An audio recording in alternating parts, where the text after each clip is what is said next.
அனைவருக்கும் மாலை வணக்கம். இன்றைய டாபிக் வந்து ஜென்ரலாக ஒரு 4-5 உலகத்தில் உள்ள ஒரு முக்கியமான மனிதர்களை பற்றி பேசுகிறேன். உங்களுக்கு தெரியும் பெர்னார்ட் ஷான்னு ஒருத்தர். பெர்னார்ட் ஷான்றது ஒரு சிறந்த எழுத்தாளர், சிறந்த மேதை, சிறந்த சிந்தனையாளர், ஞானின்னு சொல்கிறாங்க. இவர் வந்து இங்கிலாண்டை சேர்ந்தவர். இவர் ஒரு தடவை காலையில் வாக்கிங் போகிறார். வாக்கிங் போயிட்டு இருக்கும்போது போகிறவங்ககிட்ட எல்லாருக்குமே குட் மார்னிங் சொல்கிறாரு. உடனே தெரிஞ்சவங்களோ தெரியாதவங்க எல்லாருமே அவரை பார்த்து குட் மார்னிங் சொல்கிறாங்க. அது ஒரு நல்ல பழக்கம். நீங்கள் லண்டன் போயிருந்தீங்க, இந்த மாதிரி ஃபாரின் கண்ட்ரிஸ் போனீங்கன்னா குட் மார்னிங் சொல்லுவாங்க. எது பண்ணால் நம்மளை ஸ்மைல் பண்ணுவாங்க. நம்ம ஏதாவது ஒரு காரியம் செஞ்சு கொடுத்தோம்னா தேங்க்ஸ் சொல்லுவாங்க. அவங்களே நம்மளுக்கு ஒரு நல்ல விஷயம் செஞ்சாலுமே நம்மளுக்கு தேங்க்ஸ் சொல்லுவாங்க. அந்த பழக்கத்தை நம்மளுக்கு ஏற்படுத்துவாங்க. சரி, இப்போ இந்த பெர்னார்ட் ஷா என்ன பண்ணுறாரு, வரவங்களுக்கெல்லாம் குட் மார்னிங் சொல்கிறாரு. அப்போ எதிர்த்தாப்புல ஒருத்தர் வராரு, வாக்கிங் ஸ்டிக்கை ஊண்டிட்டு கம்பீரமாக ஒரு ரிட்டையர்டு மிலிட்ரி ஆஃபீஸர் மாதிரி வராரு. பெர்னார்ட் ஷா குட் மார்னிங் அப்படின்றாரு. உடனே அவர் அப்படியே இவரை பார்த்து யோசிச்சுட்டு முன்ன பழக்கம் இல்லையே, குட் மார்னிங் சொல்கிறீங்களே அப்படின்றாரு. உடனே பெர்னார்ட் ஷா அவரை கடந்து போயிடுறாரு. இப்போ அடுத்த நாள் பெர்னார்ட் ஷா வராரு, அதே மாதிரி வராரு, எல்லாருக்கும் குட் மார்னிங் சொல்கிறாரு. அடுத்த நாள் அதே அந்த மிலிட்ரி ஆஃபீஸர் வராரு, கம்பீரமாக வராரு. பெர்னார்ட் ஷா சொல்கிறாரு குட் மார்னிங் அப்படின்றாரு. அந்த பெரியவர் சிரிச்சிட்டாரா. பெர்னார்ட் ஷா சொன்னாரா, இன்னைக்கு நீங்கள் குட் மார்னிங் சொல்லித்தான் ஆகணும். ஏன்னா நேற்றே நம்ம ஒருத்தர் கண்டுக்கிட்டோம், நேற்றே நம்ம ஒருத்தர் அண்டர்ஸ்டாண்டிங் ஆகிட்டோம், இன்ட்ரடியூஸ் ஆகிட்டோம். அதனால் இன்னைக்கு நீங்கள் குட் மார்னிங் சொல்லித்தான் ஆகணும் அப்படின்றாரு. பாருங்கள், அது எவ்வளோ நல்ல விஷயம் பாருங்கள். ஒருத்தருக்கு விஷ் பண்ணுறது. நீங்கள் நடக்கும்போது கூட காலையில் நீங்கள் நடப்பீங்கல்ல, நல்லா மூச்சு வாங்கி நல்லா நடங்க, ஃப்ரீயாக நடங்க, சந்தோஷமாக நடங்க. நல்ல கையை காலை நல்லா ஆட்டி நடங்க.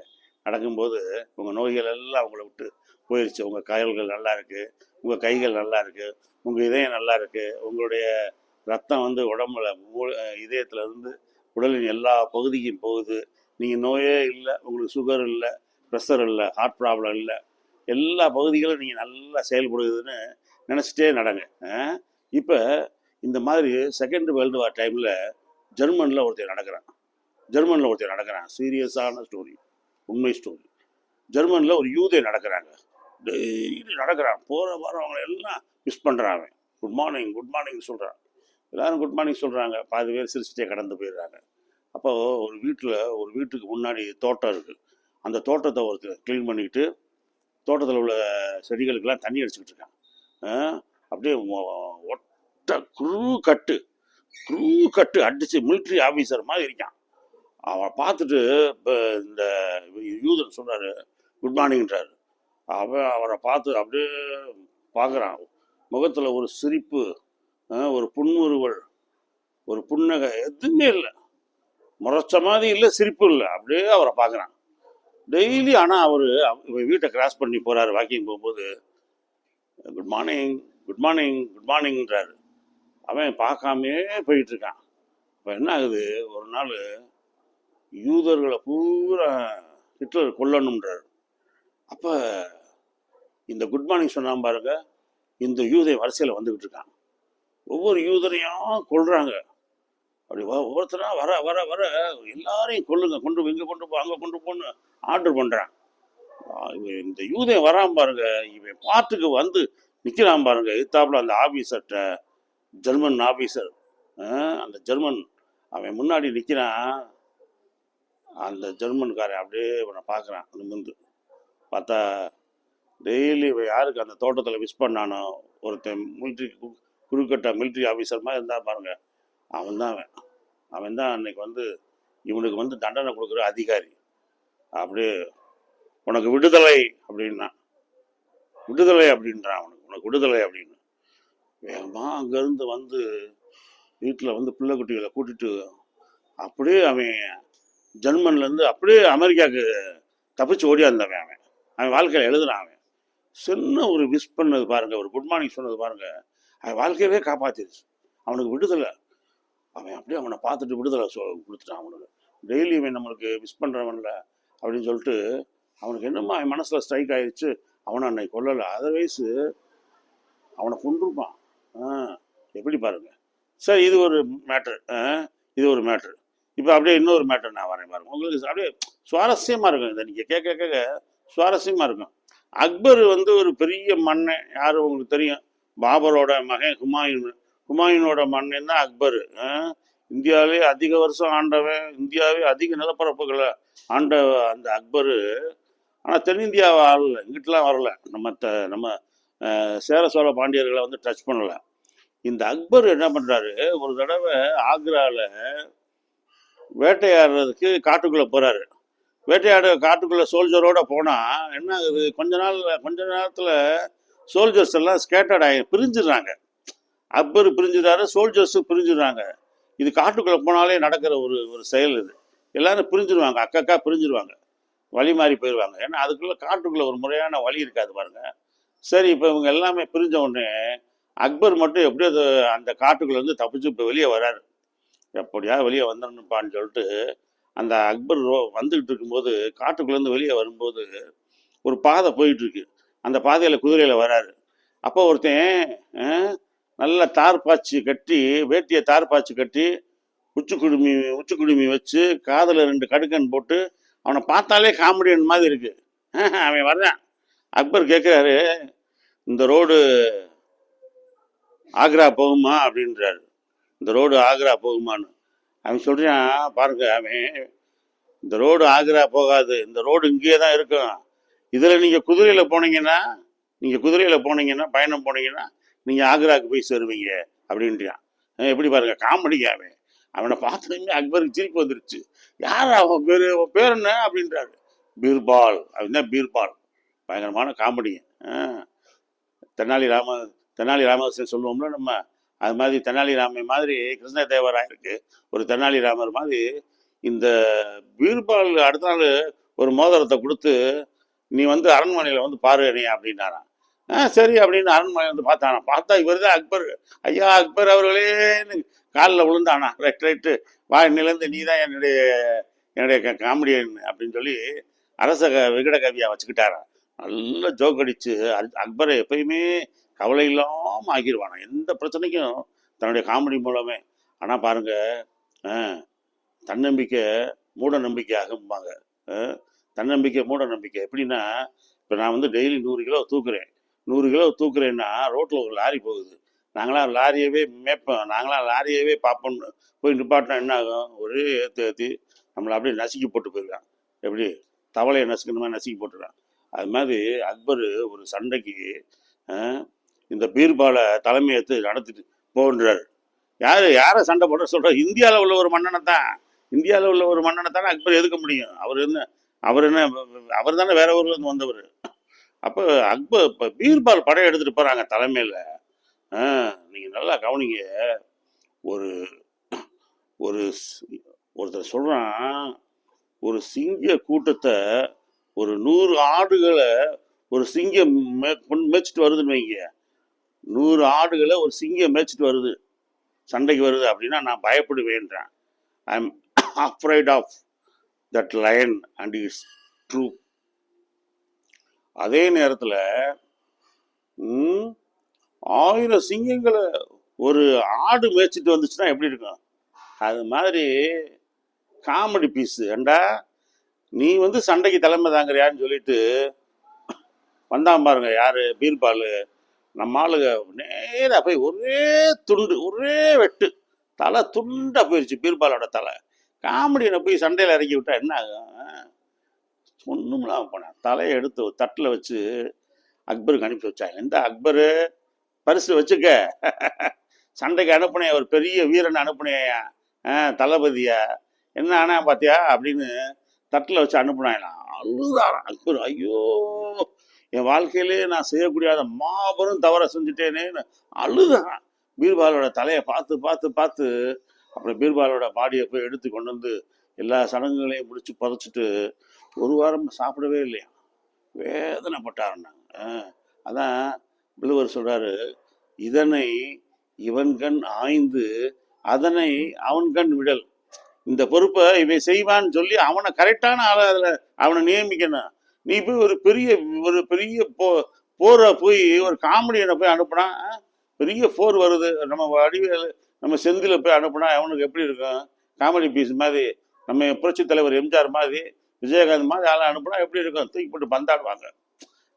சொல்கிறேன், நான் பேச்சுக்கு சொல்கிறேன். சரி, இப்போ அந்த மாதிரி சம்பவம் நடந்துச்சு, வரலாற்றில் நடந்துச்சு பாருங்க.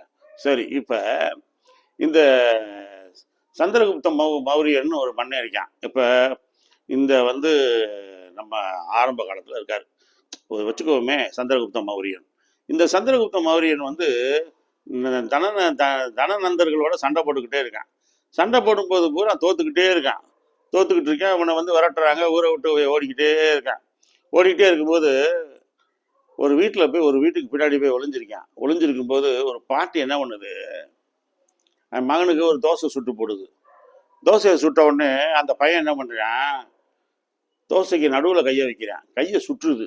அந்த பாட்டி சொல்லுது, நீயும் நம்ம சந்திரகுப்த மௌரிய மாதிரியே செய்றியே, ஏண்டா ஒரு தோசையவோ ஒரு ரொட்டியவோ உனக்கு சுட்டு போட்டா அது சூடாக இருக்கும். முனையில இருந்து தான் கொஞ்சம் கொஞ்சமாக அதை பிச்சு சாப்பிடணும்.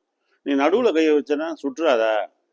அப்போதான் இந்த சந்திரகுப்த மௌரிய யோசிக்கிறாரு, நம்ம வந்து ஒவ்வொரு எல்லையவா அடிச்சுட்டு நம்ம கைப்பற்றாம நடுவில் போய் கையை வச்சோம்னா அவன் நம்மளை தோக்கடிச்சிருவான்ல.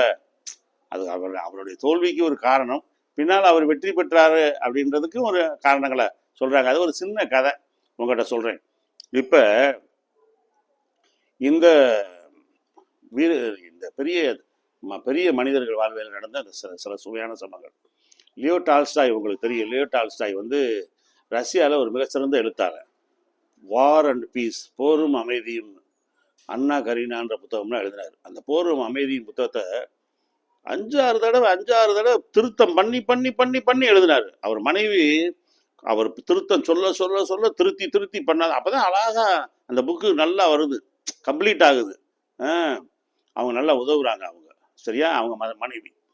அப்ப இந்த லியோ டால்ஸ்டாய் என்ன பண்றாரு, ஒரு நாளுக்கு அவர் ஊர்ல ஒரு பார்க்கில் போய் தனியாக போய் உட்காந்துருக்காரு. அப்போ ஒரு சின்ன குழந்தை அவர் முன்னாடி வருது. சின்ன குழந்தை அந்த பார்க்கில் விளையாண்டுக்கிட்டு இருக்கு. இவர் என்ன பண்ணுறாரு, அந்த சின்ன குழந்தையோட விளையாண்டு முடிச்சுட்டு இந்த லியோ டால்ஸ்டாய் பாருங்க, அவர் அதான் நீங்கள் பாருங்க, ஒரு ஒரு ஒரு சொல் வெல்லுன்றது. அந்த குழந்தைகிட்ட போகும்போது சரி விளையாண்டு முடிஞ்ச உடனே பாய், போயிட்டு வரேன், உங்கள் அம்மாட்ட போய் சொல்லு, இன்னைக்கு போய் டால்ஸ்டாயோட விளையாண்டேன்னு சொல்லு அப்படின்றாரு. இவர் ஒரு பெரிய அறிஞர், பெரிய எழுத்தாளர், ரஷ்யாலே மிகப்பெரிய ஆள், மேத சிந்தனையாளன். இவரை பேர் சொன்னோடனே அவங்க அம்மா சந்தோஷப்படுவாங்க அப்படின்ற எண்ணத்தில் இவர் சொல்கிறாரு. அந்த பொண்ணு சொல்லுது, ஹலோ டால்ஸ்டாய், நீங்கள் போய் உங்கள் வீட்டில் சொல்லுங்கள், மேரியோட விளையாண்டேன்னு சொல்லுங்க. சின்ன பிள்ளைய பாருங்க, எவ்வளோ அழகான வார்த்தை பார்த்தீங்களா? அது அப்படி சிரிச்சிட்டாரான் டால்ஸ்டாய்.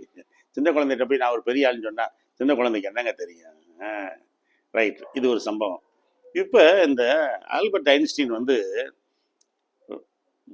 ஜெர்மனில் இருக்காரு. ஜெர்மனில் வந்து ஹிட்லருடைய பீரியடு வந்தவுடனே ஜெர்மனை வந்து யூதர்களை பூரா கொல்ல போகும்போது ரைட், ஐன்ஸ்டீன் இங்கே இருந்தாருன்னா ஆபத்தாயிரும்ட்டு ஐன்ஸ்டீன் அமெரிக்காவுக்கு போயிட்டார். அமெரிக்காவுக்கு போனால் அமெரிக்காவில் ட்ரெயினில் ஒரு தடவை போகிறாரு. இவர் ஃபஸ்ட் கிளாஸ் டிக்கெட் எடுத்து பாக்கெட்டில் வச்சுட்டு போகிறாரு. டிக்கெட்டு கலெக்டர் டிடிஐ வருவார்ல, டிக்கெட் இன்ஸ்பெக்டரு, அந்த டிடிஐ வந்து உங்கள் டிக்கெட்டை கொடுங்கன்னு ஒருத்தர கேட்டு வரும்போது இவர் ஐன்ஸ்டீன் வந்து பயங்கர ஞாபகம் இருக்காரு. டிக்கெட்டை தேடுறாரு, தரையெல்லாம் தேடுறாரு, காணோம். உடனே அந்த டிக்கெட்டு இன்ஸ்பெக்டர் சொல்கிறாரு, ஐன்ஸ்டீன், எனக்கு உங்களை நல்லா தெரியும், நீங்கள் ஒரு பெரிய மனிதன், டிக்கெட் எடுத்து தான் ஏறி இருப்பீங்க, அதனால் ஒன்றும் கவலைப்பட வேணாம், நீங்கள் டிக்கெட்டை தேட வேணாம், நான் வந்து உங்களை இது பண்ணிக்கிறேன், ஓகே பண்ணிடுறேன், ஒன்றும் பிரச்சனை கிடையாது அப்படின்றாரு.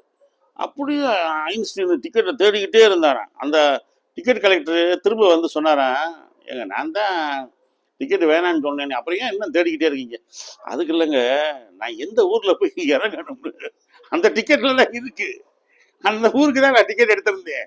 இப்போ அந்த டிக்கெட்டை பார்த்தா தான் எனக்கு வந்து அந்த ஊர் பேர் தெரியும், அங்கே இறங்க முடியும், இல்லைன்னா எனக்கு தெரியாதுங்க அப்படின்னாராம். எப்படி பாருங்க, இப்போ எந்த ஊரில் இறங்குறான்றது கூட அவருக்கு ஞாபகம் மறதி. பெரிய மேதைகள், அவங்க வாழ்க்கையில் அவ்வளோ ஞாபக மறதிகள்.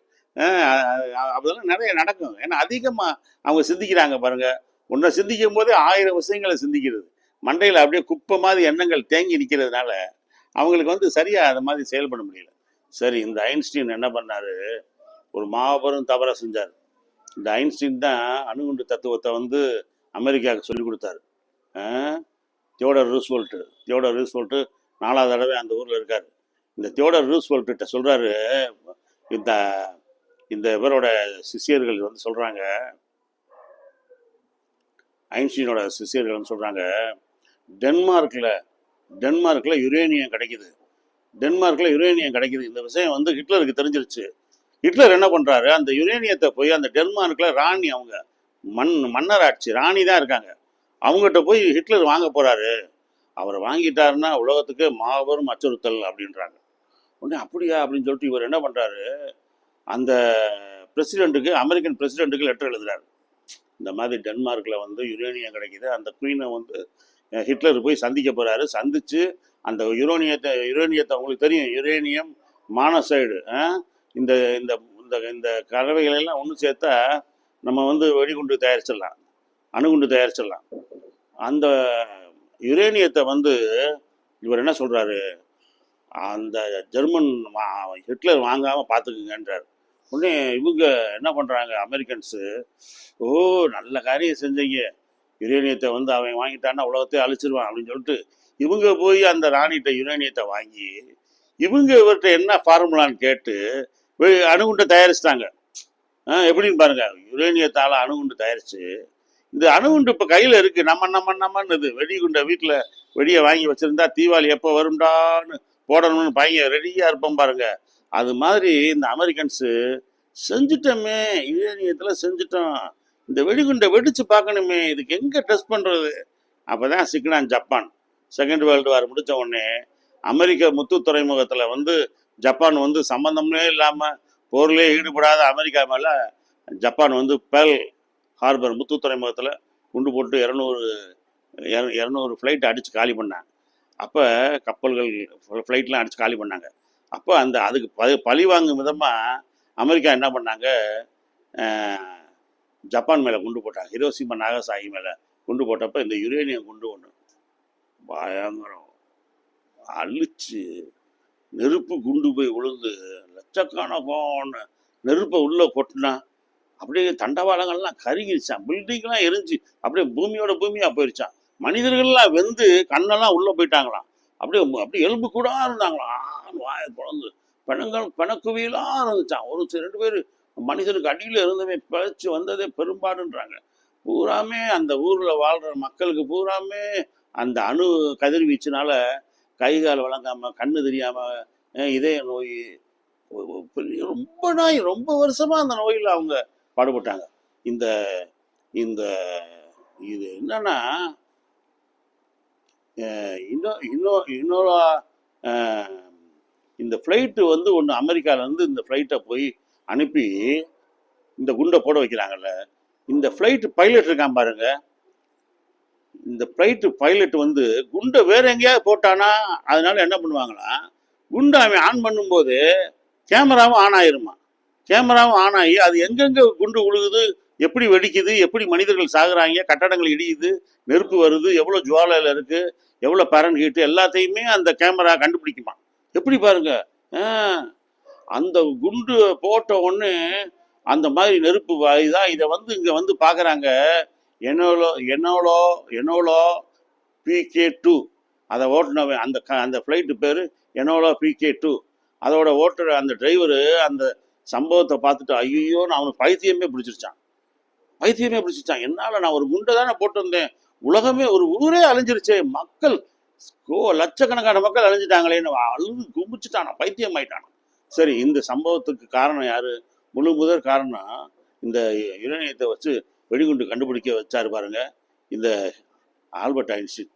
தலையில் அடிச்சுக்கிட்டாரான். அடாடாடா, ஒருத்தன் கண்டுபிடிச்சி இந்த உலகத்தை அழிச்சிருவான்ட்டு இவன்கிட்ட சொன்னா, இவன் அவனை விட பெரிய மோசமானவனா இருக்கானே அப்படின்னு சொல்லிட்டு இவன் அந்த குண்டை அமெரிக்கன் கண்டுபிடிச்சி அவன் ஜப்பானை அழிச்சு விட்டான். எப்படி பாருங்க.